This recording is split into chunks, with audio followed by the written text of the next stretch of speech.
So guys, ang mga materials na nabili ko sa hiniram namin pera ngayong Sabado guys, para na makabuo kami ng isang kaprasong matibay na pundasyon dito sa loob ng aming bahay sa nangyari ng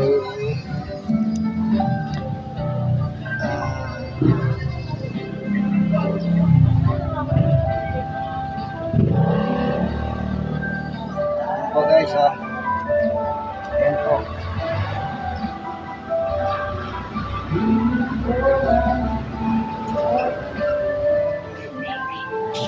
So guys,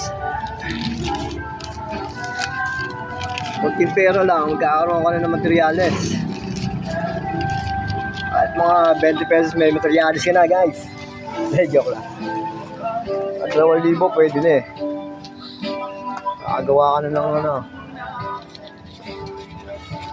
isang himala. So guys, umpisa na natin pag-ukay.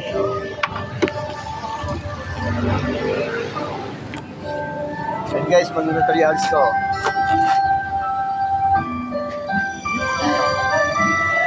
Isang buhangin, apat na isang graba, 8 buhangin, 2 simento, at 3 9mm na bakal. Ayan. At saka 2 tubo. Yun.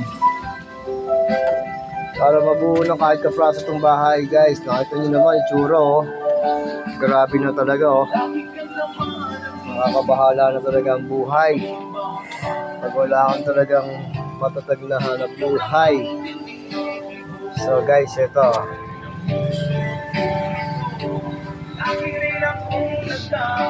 pati ang chef ko na nabala guys. Dami ko pa namang re-referen. Electric fan 2 TV.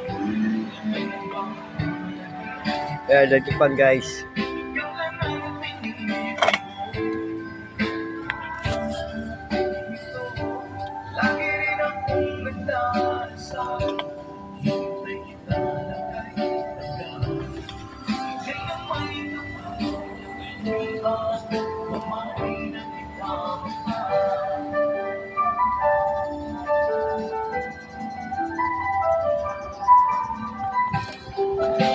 Tuloy natin ang pag-ukay dito guys. Ayan o.